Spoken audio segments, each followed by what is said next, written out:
Night Walks by Charles Dickens. Narrated by David Mccran. Some years ago, a temporary inability to sleep, referable to a distressing impression, caused me to walk about the streets all night, for a series of several nights.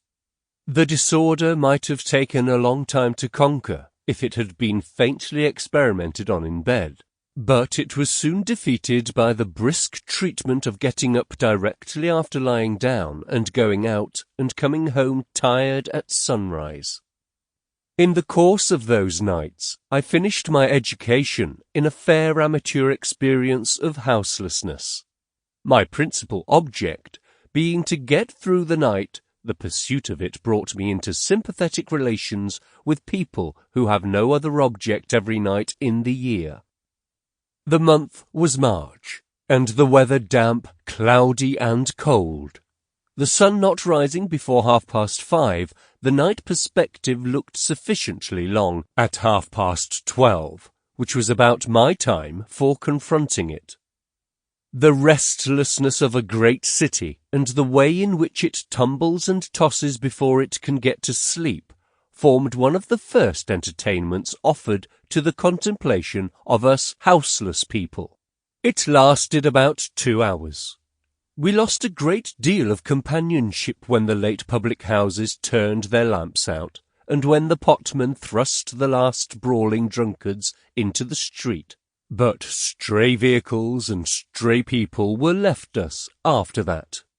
If we were very lucky, a policeman's rattle sprang and a fray turned up, but in general, surprisingly little of this diversion was provided.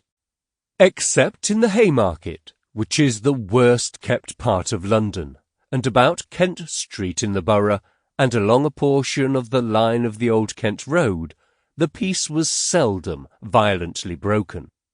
But it was always the case that London, as if in imitation of individual citizens belonging to it, had expiring fits and starts of restlessness.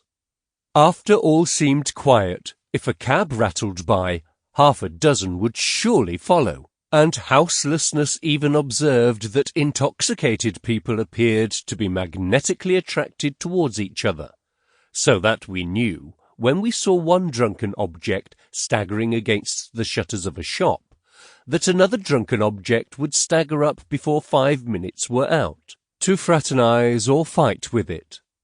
When we made a divergence from that regular species of drunkard, the thin... Sample complete. Ready to continue?